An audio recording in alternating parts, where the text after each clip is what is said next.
नमस्कार प्यारे दोस्तों, मैं जितेंद्र सिंह महिंद्रा स्वागत करता हूँ आप सभी लोगों का महिंद्रास के ऑफिशियल यूट्यूब चैनल पर। जैसा कि आप सभी लोग जानते हैं UP triple S C PET जो कि पूरे 1 ईयर का स्कोर कार्ड है, तो आपके लिए काफी इंपॉर्टेंट रोल प्ले करता है। ग्रुप सी की उत्तर प्रदेश के अंदर जितने भी लोअर सबऑर्डिनेट एग्जाम कंडक्ट कराएगा, और सिर्फ ग्रुप सी की ही नहीं, आपकी लोअर पीसीएस जैसी इतनी बेहतरीन वैकेंसी जो कभी आप देखें सप्लाई इंस्पेक्टर जैसी वैकेंसी अभी अभी उन्होंने एग्जाम भी कंडक्ट कराया था दोस्तों। तो ये सारी की सारी जो वैकेंसी है वो इसी के थ्रू होने वाली है, तो इसीलिए कोई भी आप मतलब यहाँ पर कोताही न बरते और अपनी जो मेहनत जो आप कर रहे हैं उसको फाइनल अंजाम देते रहें। ठीक है दोस्तों, आज डे 10 है, 30 डेज की सीरीज है। लगभग लगभग हम लोग लगभग हाफ तो नहीं कहेंगे, है ना, लेकिन पहुंचने वाले हैं हम वहां तक। ठीक है दोस्तों, आप लोग एंजॉय कर रहे होंगे, बेहतरीन तरीके से पढ़ रहे होंगे और अपनी प्रिपरेशन को धार दे रहे होंगे। ठीक है दोस्तों, चलिए आते हैं और बेहतरीन तरीके से इन क्वेश्चन को दोस्तों यहाँ पर बच्चा लोग डिस्कस करते हैं। और पहला क्वेश्चन आ गया अपन स्क्रीन पर, now you can see that. पहले मैं आपको थोड़ा सा समय दूंगा, बहुत ज्यादा नहीं, मुश्किल से 20 सेकंड का, उसके बाद मैं डिस्कस करूंगा। क्वेश्चन कहता है, who was the pattern of Akbar in the beginning, मतलब प्रारंभ में अकबर का संरक्षक कौन था। आपके ऑप्शन है दोस्तों, हेमू, या फिर हेमू मतलब हेमचंद विक्रमादित्य, या फिर फैजी, या फिर अबुल फजल, या फिर बैरम खान। बहुत ही सिंपल है, फटाफट से आंसर बताएं आप सभी लोग। बहुत बढ़िया, बेहतरीन बेहतरीन और बेहतरीन। ध्यान रखिएगा दोस्तों, हमेशा याद रखिएगा, अकबर बेसिकली अकबर का जन्म हुआ था 15 अक्टूबर 1542 को, है ना, 1542 में इनका होता है जन्म। याद रखिएगा कहां पर, राजा वीर साल किया, जब इनके पिताजी निर्वासित जीवन व्यतीत कर रहे थे तब इनका जन्म होता है वहीं पर। और हमीदा बानो बेगम की कोख से ये जन्म लेंगे। हमीदा बानो बेगम का नाम आता है मरियम मकानी। ध्यान रखिएगा, मरियम मकानी किसे कहा जाता है, हमीदा बानो बेगम को कहा जाता है, और मरियम उज जमानी इनकी वाइफ जोधा बेगम को कहा जाता है। दोनों से क्वेश्चन आता है। ठीक है बच्चा लोग, ध्यान रखिएगा, स्टार्टिंग में इनका संरक्षण बैरम खान ने किया था। बैरम खान बेसिकली अगर देखा जाए कि ऐसा पर्सन जिसने हुमायूं के साथ जीवन भर साथ दिया, और जीवन के उसके मरने के बाद भी उसके बेटे को भी पाल रहा है। इतना इंपॉर्टेंट, इतनी वफादारी की, जब तहमास पे यहाँ जाता है हुमायूं, फिर भी उसके साथ ही जाता है ना, तो इसीलिए शहरयार भी कहा जाता है। इतिहास के अंदर एक क्वेश्चन आता है कि शहरयार किसे कहा जाता है। ध्यान रखिएगा दोस्तों, शहरयार बच्चा लोग कहा जाता है किसको, हमेशा ध्यान रखिएगा, हमेशा याद रखिएगा, किसको कहा जाता है, बैरम खान को। अच्छा, किसने कहा था, तो हुमायूं ने। ठीक है दोस्तों, ध्यान रखिएगा, एक और क्वेश्चन आता है कि जब इसका पिता हुमायूं एक्सपायर हुआ तब अकबर कहां पर था। याद रखिएगा दोस्तों, कालानौर में था। कालानौर आज कहां पर है, तो पंजाब के अंदर एक डिस्ट्रिक्ट है जिसका नाम है गुरदासपुर, जहां से Sunny Deol member of parliament है दोस्तों, उसी जगह पर हुआ करता था। ठीक है, कंफर्म हो गया। बैरम खान को उन्होंने वजीर भी नियुक्त करके रखा हुआ था, और खाने खाना की उपाधि भी धारण कर मतलब उनको दे रखी थी। बाद में उनके बेटे अब्दुल रहीम खाने खाना को भी खाने खाना की उपाधि दी जाएगी। तो फिलहाल याद रखिएगा, स्टार्टिंग का जो शासनकाल है वो बैरम खान के अंदर में रहेगा। हालांकि थोड़े समय के बाद अकबर इनसे थोड़े से रुष्ट हो जाएंगे और इनको बोलेंगे कि आप जाइए मक्का मदीने की यात्रा पर, थोड़ी देर हो आइए, थोड़ा सा आपको भी शांति सी मिलेगी। बैरम खान यही सोच करके वहां पर जाते हैं, लेकिन रास्ते में दोस्तों एक अफगानी उनकी हत्या कर देता है गुजरात के अंदर, और इस तरीके से इनकी वाइफ सलीमा बेगम और इनका बेटा अब्दुल रहीम खाने खाना दोनों लोग मायूस होकर के लौट आते हैं। तो यहाँ पर कंफर्म हो गया बच्चा, D is the correct answer. Confirm हो गया, है ना। चलिए, बहुत बढ़िया, नेक्स्ट क्वेश्चन तरफ पढ़ते हैं अपन। नेक्स्ट क्वेश्चन आ गया अपन स्क्रीन पर, now you can see that. Question कहता है, after Humayun's accidental death his son Akbar was placed on the Mughal throne. अब फटाफट से आंसर बताएं, हुमायूं की दुर्घटना के आकस्मिक मृत्यु के बाद उसके बेटे अकबर को कहां मुगल सिंहासन पर बिठाया गया। बड़ा प्यारा क्वेश्चन है, टाइमर आप लोगों का स्टार्ट हो चुका है। फटाफट जल्दी से, फटाफट जल्दी से आप सभी लोग बताएं क्या क्वेश्चन का आंसर होना चाहिए। बहुत बढ़िया, कोशिश कर रहे हैं, कोशिश करने वालों की कभी हार नहीं होती, जैसा कि आप सभी लोग जानते ही हैं, है ना। चलिए देखो, इसके पिता हुमायूं के बारे में कहा जाता है कि वो असल जिंदगी में भी औंधे मुंह गिरा, और उसकी डेथ दोस्तों वो भी औंधे मुंह गिरने की वजह से। पहली बात, है ना, ध्यान रखिएगा, दीन पनाह कि दीन पनाह लाइब्रेरी के अंदर, जो कि बदल के नाम दीन मंडल हो चुका है ना, क्योंकि कहीं ना कहीं यहाँ पर देखा जाए शेरशाह सूरी के शासन के बाद की घटना है, तो उसी बच्चा लोग शेर मेंदाता या फिर शेर मंडल, अलग अलग तरीके के नाम मिलते हैं। फिलहाल इनके लिए वो दीन पनाह ही था। दीन पनाह के महल की लाइब्रेरी से उतर रहे थे, पढ़ भी रहे थे, ऊपर उतर भी रहे थे। अरे भैया, एक काम कर लेते, या तो उतर जाते या पढ़ लेते। पढ़ भी रहे थे, उतर भी रहे थे, अचानक इनका पैर फिसलता है, न जाने वो कौन सी लाइन दोस्तों अधूरी रह गई, न जाने वो कौन सा पैर अधूरा रह गया, फिर वो कभी पढ़ा ही नहीं जा सका। इस तरीके से इनकी डेथ होगी। इसी के बारे में, इनके बारे में कहा जाता है कि असल जिंदगी में भी ये औंधे मुंह गिरे, उनकी डेथ भी औंधे मुंह गिरने की वजह से।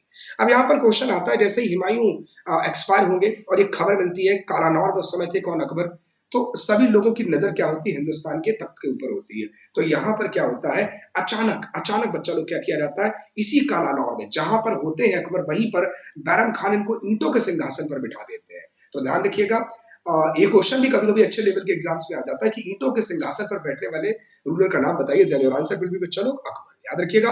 अच्छा, कहां पर, तो ध्यान रखिएगा, राज्याभिषेक हुआ था, कोरोनेशन हुआ था कालानौर के अंदर। कंफर्म हुआ है ना। व्हेन ही वाज ओनली 14, देखो एनसीईआरटी बोलती है 14, वैसे अगर हम पुरानी किताबों को देखें तो 13.5 साल, लगभग मोटा माटी अगर देखा तो 14 साल का बच्चा था।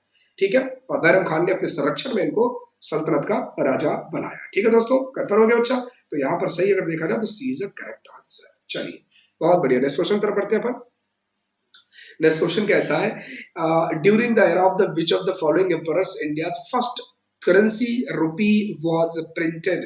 धमाकेदार क्वेश्चन है, और मुझे पता है आप सब लोग ये गलत करेंगे, है ना। कुछ लोग नहीं करेंगे, कुछ लोग करेंगे, है ना। फटाफट आंसर बताएं।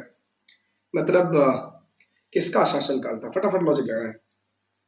बहुत सही, बहुत सही।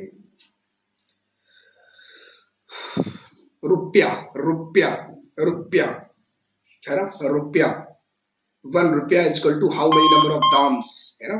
दाम छोटा होता था, कितने दाम मिला के 1 रुपया होता था, 64, 32, है ना। 32 बिट ऑफ 64 बिट, है ना। चलिए, बहुत बढ़िया। हाँ, तो क्वेश्चन कहता है कि निम्न में से किन सम्राटों के शासनकाल में भारत का पहला रुपया मुद्रित हुआ, यार, है ना। रुपया नाम का वर्ड ही लेकर के आया था वो पर्सन, जिसका नाम शेरशाह सूरी है। कन्फर्म है, ध्यान रखिएगा दोस्तों, है ना। भारत में पहली बार रुपया की नाम की एक करेंसी को इशू करेगा वो पर्सन शेरशाह सूरी है। यही वो पर्सन है दोस्तों जो जीटी रोड बनाएंगे, कहां पर, कहां से, सोनार गांव से लेकर के बच्चा लोग कहां से, पेशावर तक, है ना दोस्तों, ध्यान रखिएगा। इसी को हम लोग जीटी रोड बोलते हैं। तो यहाँ पर कंफर्म हो गया, C is the correct answer. Shershah Suri का बहुत बड़ा कंट्रीब्यूशन है ना। वो तो शेरशाह सूरी अपनी थोड़ी सी, हल्की सी, थोड़े से लालच के चक्कर में इन्होंने बोला भी था, है ना, जब आक्रमण करते हैं, और आक्रमण करने के बाद इन्होंने स्टेटमेंट कहा था कि मैंने एक मुट्ठी बाजरे के लिए सोने जैसी सल्तनत को खो दिया, है ना। एक अग्न्यास्त्र, हुक्का नाम का एक अग्न्यास्त्र चलाते समय दोस्तों इनकी डेथ हो जाएगी, बहुत ही बुरा होगा। वैसे केवल 5 साल तक शेरशाह सूरी रहेंगे शासनकाल में, लेकिन इतने जबरदस्त तरीके से इन्होंने आर्ट एंड कल्चर, इतने जबरदस्त तरीके से इन्होंने जो बेस होता है ना, स्टेट का, राज्य का, उससे जबरदस्त तरीके से मजबूत किया। कहा जाता है कि 10 से 15 साल अगर और रहते तो बहुत कुछ अच्छा होता। चलिए, नेक्स्ट क्वेश्चन की तरफ चलते हैं। नेक्स्ट क्वेश्चन कहता है, in which fort did Thomas Roe meet the Mughal emperor Jahangir. Thomas ने मुगल सम्राट जहांगीर के किस किले में मुलाकात की। टाइमर स्टार्ट होता है दोस्तों, आप फटाफट से आंसर बताते जाएं। कितना बेहतरीन क्वेश्चन है, सोचो यार, लगा सकता है कोई आंसर। मतलब हम लोग अभी तक यही पढ़ते हैं कि जहांगीर के दरबार में सबसे पहले आया था कैप्टन हॉकिंस, और आफ्टर सम टाइम आया था थॉमस रो। अब किस किले में मिला, आगरे के किले में, कि इलाहाबाद के किले में, कि झांसी के किले में, कि अजमेर के किले में। सोचो, लॉजिक लगाओ। अब आप घूम रहे हो कहां पर, आगरा और इलाहाबाद में, है ना, तो में कंफ्यूजन हो रहा है। ध्यान रखिएगा, मैं आपको एक हिंट देता हूं। चकबंदी लेखपाल का पेपर हुआ था 8 नवंबर 2015 में। जो मॉर्निंग वाली शिफ्ट थी उसका एक क्वेश्चन है ना। तो फटाफट से आंसर बताओ भाई, क्या आंसर होना चाहिए, है ना। देखो, कैप्टन हॉकिंस तो राज दरबार में मिला था, लेकिन सर थॉमस रो, याद रखिएगा, अजमेर के किले में। कहां पर, अजमेर के किले में। मैं मोस्ट ऑफ द पीपल्स यहां पर गलत कर दिए हैं, है ना, की कर दिए होंगे, मैं देख नहीं पा रहा हूं, है ना। ये एक रिकॉर्ड सेशन है ना। और नहीं तो मैं आपके हर उसका ऑप्शन देता, वो देता, रिप्लाई करता। परेशान बिल्कुल ना हो, है ना। कल संडे होगा, और कल से संडे के बाद नेक्स्ट डे में हम लोग दोस्तों इसको डिस्कस करेंगे, है ना। चलिए खैर, नेक्स्ट क्वेश्चन तरफ बढ़ते हैं अपन। नेक्स्ट क्वेश्चन कहता है, हु अमंग द फॉलोइंग, लेकिन एक बात गारंटी है, आप एंजॉय कर रहे होंगे, मुझे ये पता है। आप क्वेश्चंस को एंजॉय कर रहे होंगे, ये मुझे पता है। हाँ, वो बात थोड़ा सा, उसकी बात ही अलग है ना, आमने सामने, है ना, बोलो अखंड प्रताप सिंह क्या हुआ, है ना, तो उसकी बात थोड़ी सी अलग है। चलिए नेक्स्ट क्वेश्चन तरफ आते हैं। Who among the following started the system of the land measurement? इनमें से किसने भूमि मापांकन की व्यवस्था आरंभ की, है ना। क्वेश्चन जब पूछता है ना, तो ऐसा लगता है कि मतलब कितना जबरदस्त, एकदम अफलातून टाइप क्वेश्चन होगा। देखो, ध्यान रखिएगा। समझ गए ना कहने का मतलब क्या, लैंड का मेजरमेंट करना, है ना, कि मतलब भाई साहब इतना ये आपके पास है, इतना ये आपके पास है, इतना ये आपके पास है ना। तो किसने स्टार्ट किया, चलिए आपको देते हैं 20 सेकंड का टाइम। बहुत बढ़िया, बहुत सही, एंड बहुत ही ज्यादा सही। फटाफट से आंसर बताते रहे, सोचते रहे, लॉजिक लगाएं, लॉजिक लगाएं और लॉजिक लगाएं।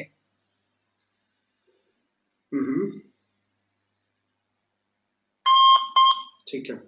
अब सुनिए, वैसे भूमि मापन के लिए अगर देखा जाए सिकंदर लोदी भी बहुत कुछ करेंगे, है ना?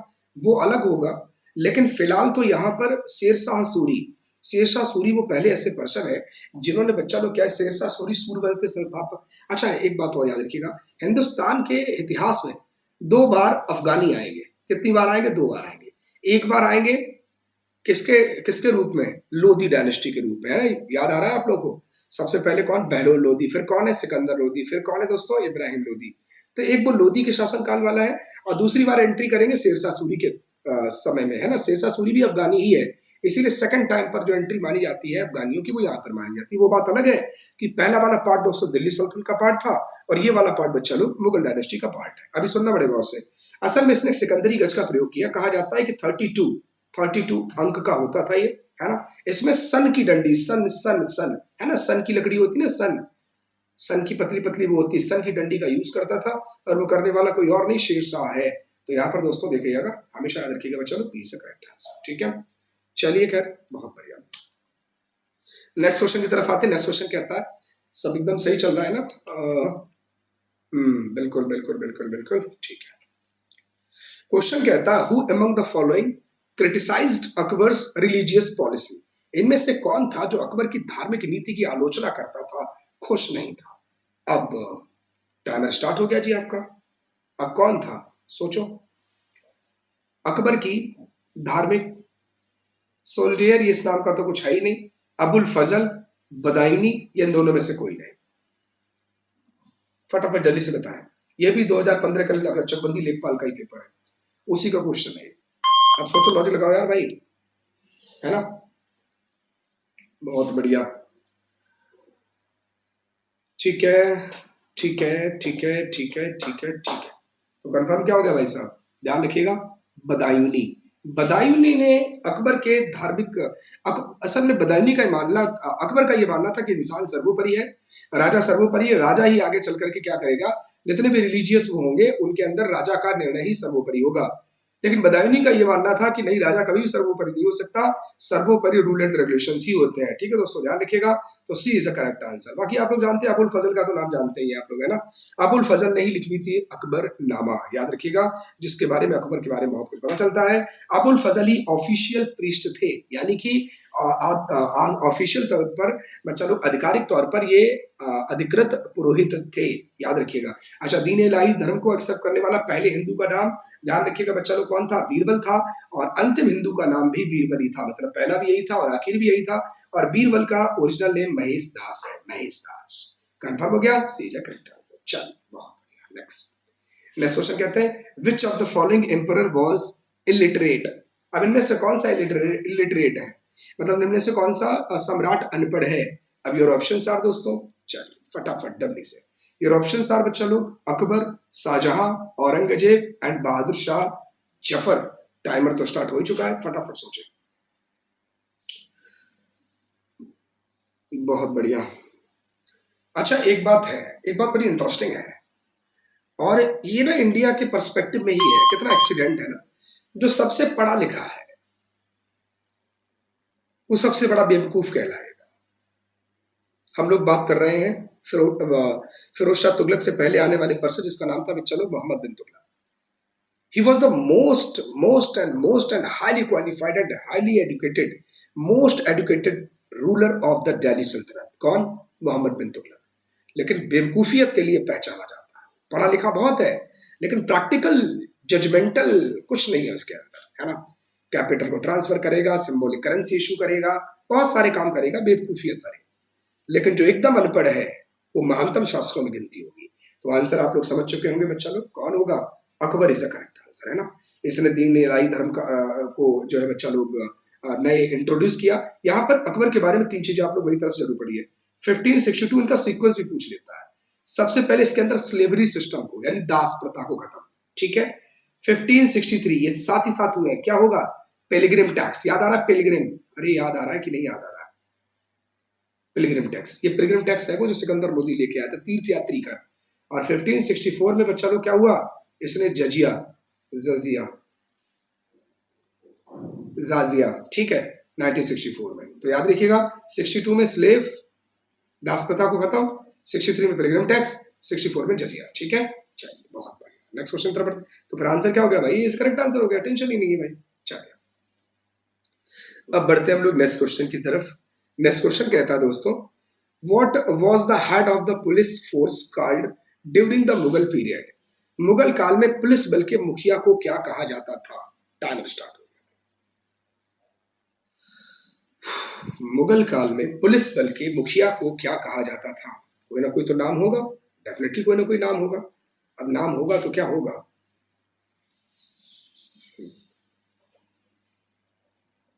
प्यारा क्वेश्चन है ये, और इसको ना हिंदी में देखने की कोशिश करिएगा। हाँ, दरोगा, फौजदार, सूबेदार और कोतवाल। सोचो फटाफट जल्दी से, फटाफट जल्दी से। ठीक है, चलिए अब सुनिए मेरी बात बड़े गौर से समझिएगा। इंपॉर्टेंट करेक्ट आंसर है कोतवाल। पुलिस ऑफिसर भी नहीं होगा भाई, इंग्लिश में गूगल बाबा ने कर दिया, कोतवाल इज अ करेक्ट आंसर। कोतवाल असल में, कोतवाल को घरों, सड़कों, उनका सबका लेखा बनाता था, उन सबको लिखता था। वह कस्बे को कई भागों को बांट देता था और दूसरे व्यक्तियों को और काम भी सौंप देता था, भाई तुमको ये करना है, तुमको ये करना है, तुमको ये करना है ना। और उस व्यक्ति को पूरे मतलब प्रतिदिन रोज आवागमन की जो कहां पर आ रहा है, कहां पर जा रहा है, क्या कर रहा है, उसकी सूचना भी कोतवाल के पास रहती थी। तो ये पहले स्टार्टिंग में काम हुआ करता उसको किसका? कोतवाल का। आज भी ये वर्ड आता है, कई बार कोतवाल कोतवाल आता है। असल में जो देन है ये मुगलिया सल्तनत की ही देन है। तो यहाँ पर D is a correct answer है ना। आप पुलिस ऑफिसर तक ध्यान दीजिएगा, ठीक है। चलिए नेक्स्ट, ये आपको इंग्लिश मीडियम हो चाहे हिंदी मीडियम हो, आपको कोलकाता ही पढ़ना, ओ सॉरी कोतवाल ही पढ़ना पड़ेगा, कोलकाता। चलिए नेक्स्ट क्वेश्चन की तरफ आते हैं। नेक्स्ट क्वेश्चन कहता है, which of the following Mughal rulers made an agreement with Rana Amar Singh son of Maharana Pratap the ruler of Mewar? मतलब निम्न में से कौन सा ऐसा मुगल शासक था जिसने मेवाड़ के शासक महाराणा प्रताप के पुत्र राणा अमर सिंह से एक समझौता किया? देखो महाराणा प्रताप जी ने तो समझौता ही नहीं किया भाई, अकबर की तरफ से राजा मान सिंह आए लड़ने के लिए, है ना। घास की बनी हुई रोटियों को खाया, उन्होंने भी खाया, उनके बच्चों ने भी खाया, है ना, उनके पूरे परिवार ने खाया, लेकिन फिर भी उन्होंने परातंत्रता को स्वीकार नहीं किया। बिल्कुल सही, पराधीन पराधीन सपने सुख नहीं, है ना। आप अगर पराधीन किसी के रहते हैं तो आपको बिल्कुल, आप ये भूल जाइए, आप आशा छोड़ दीजिए कि आपको सुख की आशा हो सकती है। अब आप लोगों के ऑप्शंस यहाँ पर बड़े ही जबरदस्त हैं, शाहजहां, अकबर, जहांगीर। आप अच्छा लॉजिक लगा हुआ, लॉजिक क्या लगाओगे? हिंदुस्तान के अंदर अकबर, जब अकबर का शासन था तब महाराणा प्रताप से कॉन्फ्लिक्ट था, है ना। तो महाराणा प्रताप का पुत्र राणा अमर सिंह होगा, तो इधर भी अकबर का पुत्र जहांगीर होगा बचपन का, जिसका नाम सलीम था। तो कंफर्म आंसर क्या होगा भाई? सोचो, है ना, सोचो सोचो सोचो। सिसोदिया राजवंश है ना, पूरा राजवंश ही सिसोदिया है, ध्यान रखिएगा दोस्तों। और ठीक है, वैसे कई समय के बाद जो है खुर्रम ने अधिकार कर लिया था मेवाड़ पर, और इसमें हार कर बाद में बड़ी अपमानजनक संधि की थी इन्होंने, ठीक है, तो याद रखिएगा। और इसीलिए कहा जाता है, कभी कभार एक बार क्वेश्चन आता है एग्जामिनर में, बड़ा एग्जामिनेशन में बड़ा अच्छा क्वेश्चन आया था कि मेवाड़ के अंतिम स्वतंत्र शासक कौन थे? भाई हमने राणा सांगा को देखा, राणा सांगा संग्राम सिंह, महाराणा प्रताप जी को देखा, तो ध्यान रखिएगा राजा राणा अमर सिंह, है ना, राणा अमर सिंह अंतिम, सबसे अंतिम बच्चा लोग स्वतंत्र शासक थे। उसके बाद आप जानते हैं मुगलिया सल्तनत के अंदर आएगा, मुगलिया सल्तनत के बाद अंग्रेजों की एंट्री होगी, और आगे आप लोग सब लोग जानते ही हैं। चलिए खैर, बहुत बढ़िया। नेक्स्ट, तो यहाँ पर अगर देखा जाए तो सी इज करेक्ट आंसर, एग्जैक्टली बच्चा लोग। चलिए ठीक है, चलिए, अरे टाइमर ही नहीं स्टार्ट कराया था, चलिए छोड़ते हैं। नेक्स्ट क्वेश्चन आता है, भाई what is Jalaluddin Mohammad famous? Jalaluddin Mohammad किस नाम से फेमस है, किस नाम से प्रसिद्ध है? अब इस क्वेश्चन का आंसर भाई साहब आप खुद ही दे दीजिए, है ना। टाइमर में स्टार्ट करा देता हूँ फटाफट से। Timer has been started. Jalaluddin Mohammad किस नाम से फेमस है? मतलब या यूं कहें दूसरा इसका, अब वो ले, तो किस नाम से रिकॉग्नाइज किया जाता है? फटाफट से आंसर बताते जाए मेरे प्यारे दोस्तों। ओके, ठीक है, करते कर रहे होंगे। जलालुद्दीन मोहम्मद अकबर, ठीक है, तो याद रखिएगा ये नाम किसका है? ये अकबर का है। B is the correct answer. इनका जन्म मैं बार बार कह चुका हूँ, 16 अक्टूबर 1542 को हमीदा बानो बेगम के गर्भ से हुआ था। कहां पर हुआ था? राणा फीरसाल के महल में, जगह का नाम था अमरकोट, याद रखिएगा। हिंदुस्तान के अंदर देखा जाए 1500 जैसे 55 में वो चले, 1556 में चले जाएंगे, 55 में दोबारा से आएंगे सरहिंद के बैटल के बाद हुमायूं। तो 1556 से लेकर के 1605 तक का जो शासनकाल है वो अकबर का ही शासनकाल है। ठीक है बच्चा लोग, तो is the correct answer absolutely. चलिए हम लोग बढ़ते हैं नेक्स्ट क्वेश्चन की तरफ। नेक्स्ट क्वेश्चन आ गया भाई। नेक्स्ट क्वेश्चन कहता था Taj Mahal calligrapher fill in the blanks was designed and completed in 1648। Taj Mahal के जो सुलेखक थे, fill in the blanks क्या नाम था उनका, उन्होंने 1648 तक इसकी रचना का कार्य पूरी तरीके से कंप्लीट कर दिया।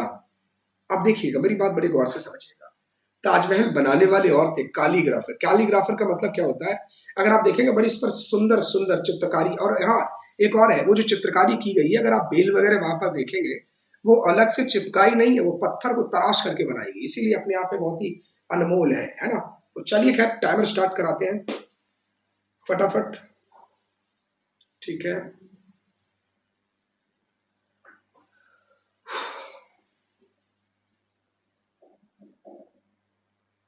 फोर्टी एट में कराना शुरू किया था और कहा जाता है कि 1632 ईस्वी में स्टार्ट कराया गया था, 48 में पूरा किया है। 32 में स्टार्ट कराया, 48 में कंप्लीट हुआ, कितनी बड़ी बात है ना। चलिए खैर, तो याद रखिएगा अमानत खान सिराजी यही करेक्ट आंसर है दोस्तों, इन्होंने ही उस पर सुलेख किया है ताजमहल पर। ताजमहल को बनवाया गया था बच्चा लोग किसके द्वारा, शाहजहां के द्वारा, किसकी याद में, याद रखिएगा मुमताज की याद में। अच्छा, 7 वंडर्स ऑफ द वर्ल्ड, दुनिया के 7 आश्चर्यों में से नंबर 1 पर है। ठीक है, बस और कुछ नहीं याद रखना है, तो अमानत खान सिराजी याद रखिएगा, सीजे करेक्ट आंसर। चलिए नेक्स्ट क्वेश्चन कहता है दोस्तों, in which district of Uttar Pradesh is Buland Darwaza, in which district of Uttar Pradesh is Buland Darwaja, a famous historical monument built by Akbar located। मतलब साफ है दोस्तों, अकबर द्वारा बनवाया गया प्रसिद्ध ऐतिहासिक स्मारक बुलंद दरवाजा उत्तर प्रदेश के किस डिस्ट्रिक्ट में स्थित है, उत्तर प्रदेश के किस जिले में स्थित है। अब your options are Meerut, Kanpur, Agra, Allahabad. अब ये क्वेश्चन का आंसर तो मैंने नहीं देना भाई, ये क्वेश्चन का आंसर तो मैंने बिल्कुल भी नहीं देना है, अब इस क्वेश्चन का आंसर देना है आप लोगों को, बाकी एडिशनल चीजें हम बता देंगे, आप टेंशन बिल्कुल ना लें, है ना। फिलहाल इस क्वेश्चन का आंसर आप सभी लोग दें, क्या आंसर होना चाहिए आप लोगों के हिसाब से। बुलंद दरवाजा उत्तर प्रदेश के किस जिले में है, बुलंद दरवाजा, फटाफट जल्दी से बताएं।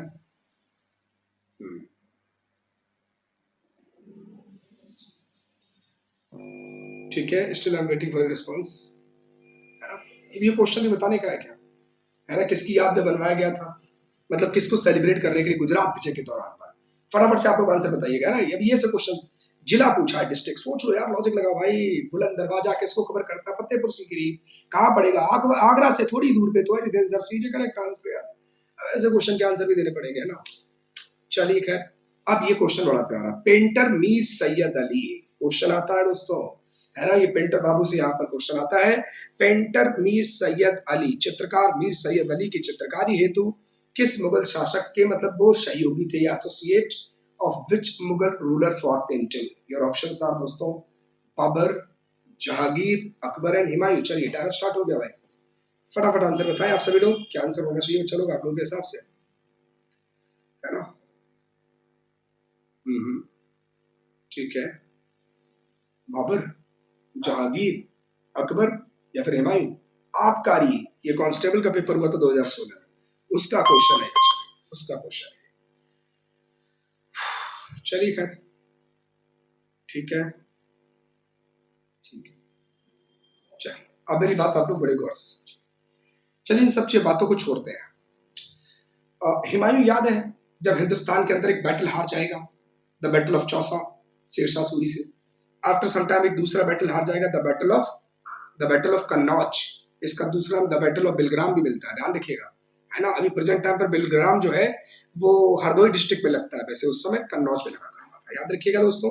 जब ये लगा था, जब ये सब हुआ था, जब ये निर्वासित जीवन व्यतीत कर रहा था, कौन, हुमायूं, निर्वासित मतलब समझ एकदम समझ रहे होंगे आप लोग, बाहर का है ना, मतलब देश से बाहर निकाल दिया गया, तामाश क्या जब रह रहा था तब इसकी मुलाकात होती है, तब इसकी मुलाकात होती है बच्चा लोग, एक बहुत बड़ी पर्सनालिटी से मुलाकात होती है, वो पर्सनालिटी कौन है, फटाफट सोचो सोचो सोचो, लॉजिक लगाओ यार, ये क्वेश्चन समझ रहे हो ना, ऐसे क्वेश्चंस आते हैं एग्जाम में, मैं आपको बता देता हूँ। मीर सैयद अली जो सामने लिखा हुआ है, और एक और पर्सन थे जिनका नाम था ख्वाजा अब्दुल समद।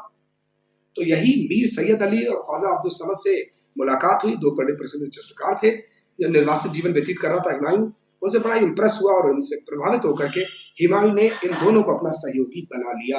यानी कि दूसरे अब्दुल समद का नाम नहीं, लेकिन कल को एग्जाम में अगर आए तो कर लीजिएगा।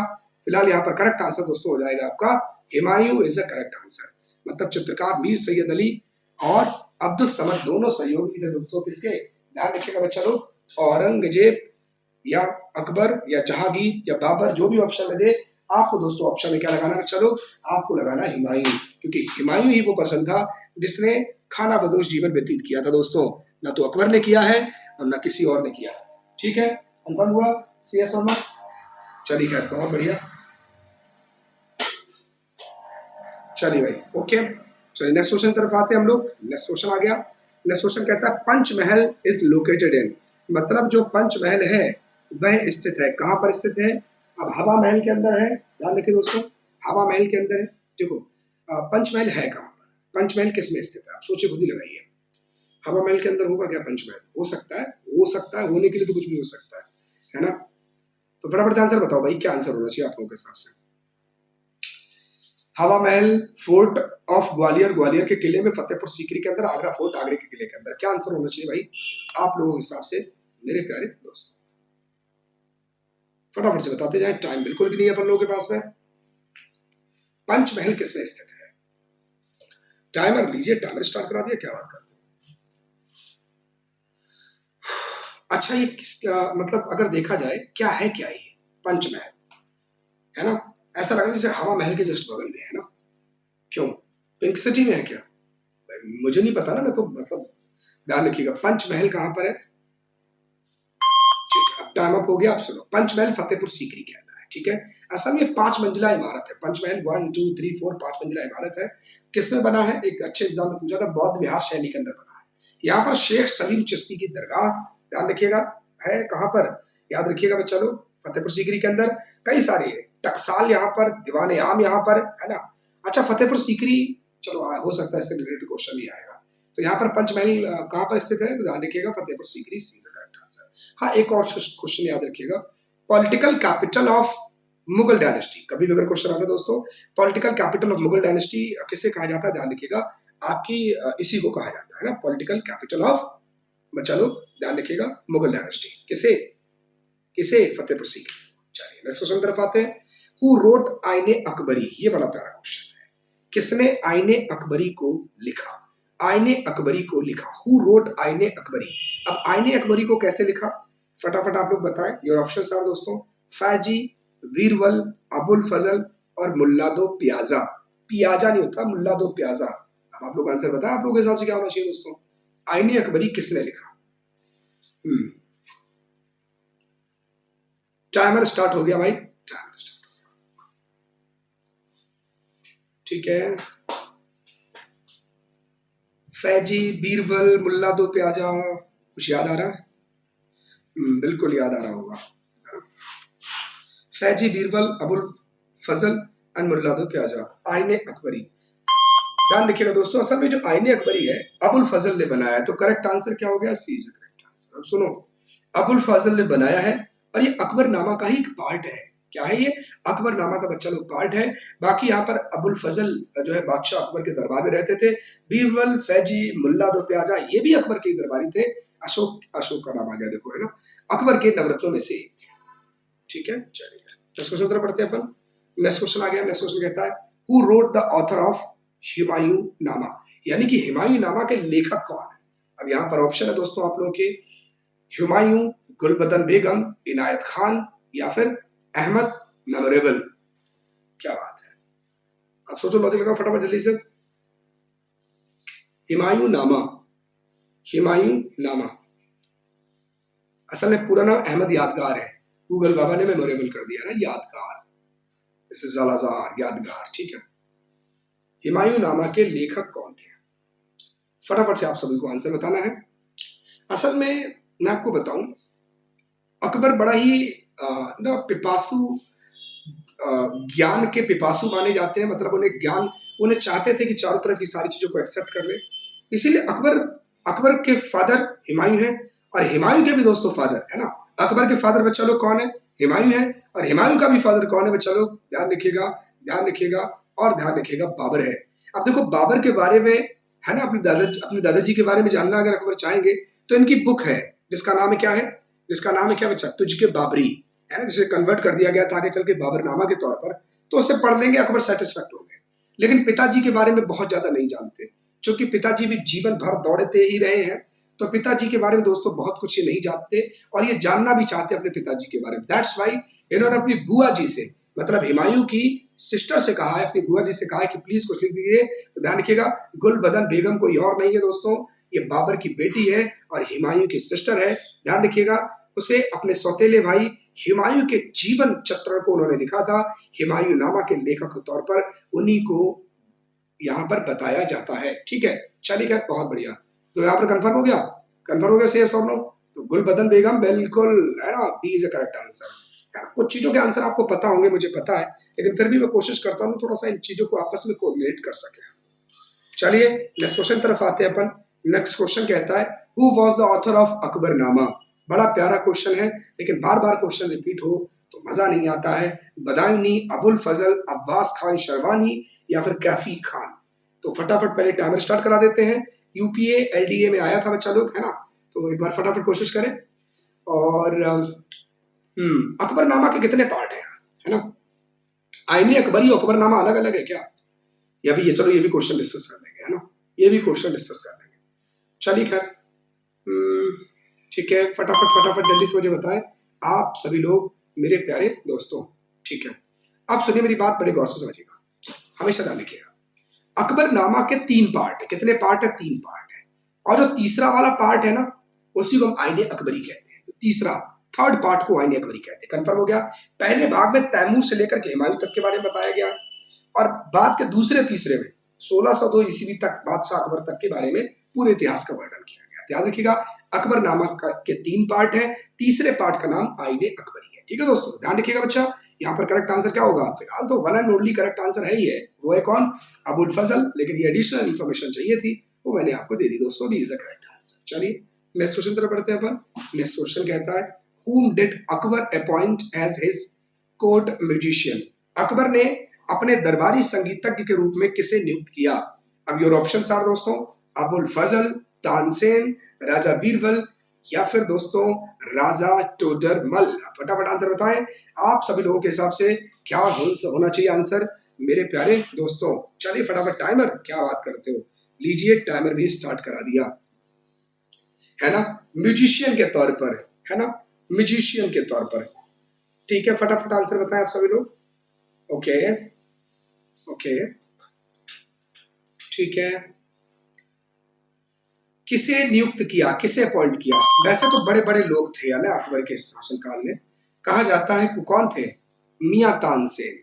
तानसेन को मियां तानसेन कहा जाता है, B is the correct answer. असल में मुगल काल में संगीत का सबसे ज्यादा डेवलपमेंट जो ना मुगल काल में सबसे ज्यादा जो डेवलपमेंट है वो अकबर के शासनकाल में हुआ दोस्तों। आईने अकबरी में अबुल फजल ने, कहा जाता है, करीब 36 गायकों का उल्लेख किया, 36, जिनमें तानसेन नाम मिलता है, जिनमें बाज बहादुर का नाम मिलता है। ये बहुत ही प्रमुख है यार, तो ध्यान रखिएगा दोस्तों। कई ध्रुपद गायक, जैसे आप लोग बैज बख्श, गोपाल, हरिदास, सूरदास, ये सारे नाम है। ठीक है, अच्छा, तानसेन, तानसेन की रचनाएं क्या है? याद रखिएगा बच्चा, बहुत इंपॉर्टेंट है, आ जाता है एग्जाम में। जैसे मियाँ की सारंग, मियाँ की मलार, ये सारे सारे हैं। ठीक है, बहुत बढ़िया, है ना। चलिए, अच्छा एक बात और याद रखिएगा, मुझे मतलब क्वेश्चन पूछता है, एक अच्छे लेवल में आया था, अच्छे लेवल का क्वेश्चन है ये। अकबर ने तानसेन को टाइटल किस चीज का दिया? जब इतना पसंद करते थे तो कोई ना कोई टाइटल तो दिया होगा भाई, है ना। तो अकबर ने दोस्तों टाइटल क्या दिया? ध्यान रखिएगा बच्चा लोग, अकबर ने तानसेन को टाइटल दिया था कंठ, कंठ कंठ कंठ भरण बाण विलास। कंठ, मैं लिख देता हूं, कंठ, कंठा भरण वाणी विलास, वाणी विलास। चलिए खैर, कंठाभरण वाणी विलास, मतलब जिनके कंठ में, है ना, पूरी तरीके से जो है विलासिता, वाणी मतलब पूरी तरीके से, मतलब कहा तो ये तक जाता है तानसेन जिस सुर में गा देते थे, है ना, तो बारिश हो जाती, जिस सुर में गा देते थे जानवर आके खड़े हो जाते थे, है ना, हिरण विरण सब लोग आकर के मंत्र मुग्ध हो जाते थे। चलिए, बहुत बढ़िया, बेहतरीन। नेक्स्ट क्वेश्चन तरफ आते हैं अपन। नेक्स्ट क्वेश्चन क्या था दोस्तों? During whose era the war between Mughals and Marathas started. ये पहला क्वेश्चन है दोस्तों। किसके शासनकाल में मुगलों और मराठों के बीच युद्ध प्रारंभ हुआ? अब आपके ऑप्शंस की अगर हम बात करें, your option has been started, so please tell the answer. किसके शासनकाल में मुगलों और मराठों के बीच युद्ध प्रारंभ हुआ? फटाफट से आंसर बताएं। क्या आंसर होना चाहिए आप लोगों के हिसाब से मेरे प्यारे बच्चों? मुगलों और मराठों के बीच में द्वंद्व, लड़ाई, युद्ध, बैटल किसके समय पर हुआ? और यह भी कहा जाता है कि, चलो खैर अब बता ही देते हैं, Aurangzeb is a correct answer. Maratha साम्राज्य के संस्थापक कोई और नहीं है बच्चा लोग, कौन है? शिवाजी है ना। मुगलों की प्रथम मुठभेड़ करीब करीब 1657 1657 के आसपास मिलती है। इस समय दक्षिण का वायसराय औरंगजेब हुआ करता था। शिवाजी ने काफी इस पूरे के पूरे पुन्नार पर हमला करके 3 लाख हुर लूट लिए। ये बात बिल्कुल भी नागवारा गुजरी औरंगजेब को। असल में औरंगजेब की एक दिक्कत थी। औरंगजेब देखो पर्सनली तौर पे तो थोड़ा था ही संकी पर्सन। औरंगजेब एक ऐसा पर्सन था जो हिंदुस्तान को दारुल हर्ब को दारुल इस्लाम में कन्वर्ट करने की कुव्वत रखता था, है ना। दारुल हर्ब का मतलब क्या होता है?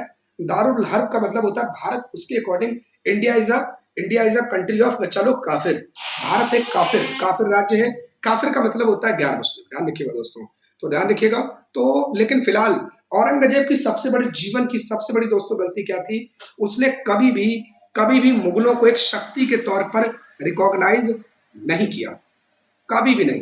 कभी भी दोस्तों उसने शक्ति के तौर पर रिकॉग्नाइज नहीं किया, और यही उसकी सबसे बड़ी भूल थी। औरंगजेब की जीवन की सबसे बड़ी भूल थी कि उसने मराठों को कभी भी, वो मराठों को एक ना कबीले टाइप छोटा सा एक, अब वो ये मानता था कि ये वो लोग हैं, ये वो लुटेरे हैं जो जंगल के पार्ट से आते हैं, अचानक काटते हैं, फाड़ते हैं, किसी को चीर चीर देते हैं, है ना। असल में ये लोग क्या करते थे ना, ये लोग काफी छुप छुप के आक्रमण किया करते थे, है ना बच्चा लोग। तो इस तरीके से निंजा टाइप। तो अकबर नहीं मानता था, इसीलिए अकबर जीवन भर इनसे लड़ता ही रहा, जीवन भर, लाइफ तक। तो ध्यान रखिएगा। तो आरंभ हुआ, तो D is a correct answer, एकदम सही है। बाकी अकबर के समय पर तो कोई मतलब ही नहीं है। नेक्स्ट क्वेश्चन आ गया। नेक्स्ट क्वेश्चन कहता है, with which Mughal general did Shivaji signature the treaty of Purandar? किस मुगल सेनानायक के साथ शिवाजी ने पुरंदर की संधि पर हस्ताक्षर किए? पुरंदर की संधि ना कहीं अगर देखा जाए तो काफी बड़ा दाग है, काफी बड़ा दाग है। किनके ऊपर? शिवाजी जी के ऊपर काफी बड़ा दाग है। मतलब इसमें किसी भी तरीके का कोई भी वो नहीं है, बहुत बड़ा दाग है ना। और कहीं ना कहीं, अब चलिए खैर फिलहाल तो टाइमर स्टार्ट करते हैं, हम आपको बताते हैं व्हाट एग्जैक्टली है क्या, पूरा इसका एक्सप्लेनेशन। ठीक है, फटाफट फटाफट फटाफट फटाफट। ठीक है, ठीक है।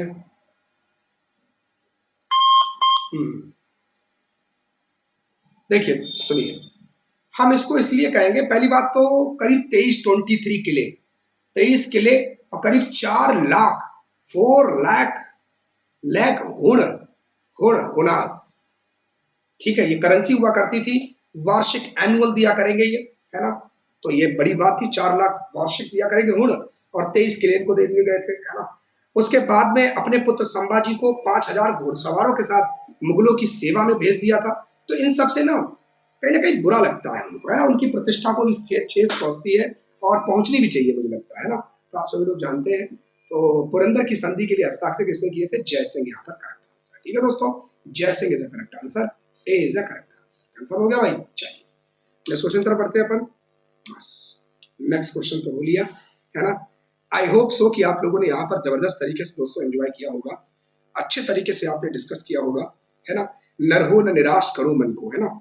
और मेहनत करते रहो। देखो अपने अंदर एक बात हमेशा डाल लीजिए, है ना, पूरी तरीके से इनहेल कर लीजिए। अगर सामने वाला सिलेक्शन ले सकता है तो हम क्यों नहीं ले सकते? ये जिस दिन आपके अंदर आ गया, यकीन मानिए, यकीन मानिए, यकीन मानिए, जो भी आप पाना चाहते हैं वो आपको मिल ही जाएगा। और हाँ, एक बात और है, केवल बातों से कभी एग्जाम क्वालिफाई नहीं होगा। जब तक आप डिफरेंट फ्रॉम अदर्स नहीं बनेंगे, तब तक दोस्तों कुछ भी होने वाला नहीं है। आपको डिफरेंट फ्रॉम अदर्स बनना पड़ेगा, बनना पड़ेगा, और बनना पड़ेगा चाहे आप कुछ भी कर लीजिए। ठीक है दोस्तों, और ये आपको करना पड़ेगा, डेफिनेटली आप करना भी चाहिए। और साइंस को खूब अच्छे से प्रिपेयर कर लीजिए। साइंस में 9th-10th की एनसीईआरटी को एक बार जरूर देख लीजिए, है ना? ये बहुत ज़्यादा ज़रूरी है। और केवल केवल देखिए ही मत, है ना? जो एसटी पोर्टल पे आपका एग्ज़ाम होता है ना? उसको भी कंडक्ट करिए, डेली उसमें देखिए कि आपकी प्रोग्रेस क्या है। ये हमेशा ध्यान रखिएगा। ये सारी की सारी जब आप प्रोग्रेस देख लेंगे, है ना? जब सारी चीज़ों को आप लोग समझ जाएँगे, फिर मुझे लगता है कोई भी इश्यू होने वाला नहीं है। ठीक है दोस्तों? आई होप सो आप सब लोग एन्जॉय कर रहे होंगे, एन्जॉय किया होगा।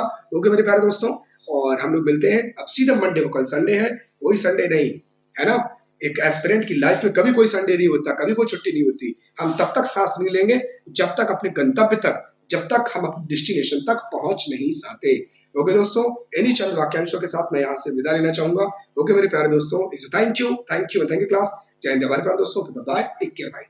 चलिए भाई, ओके ओके।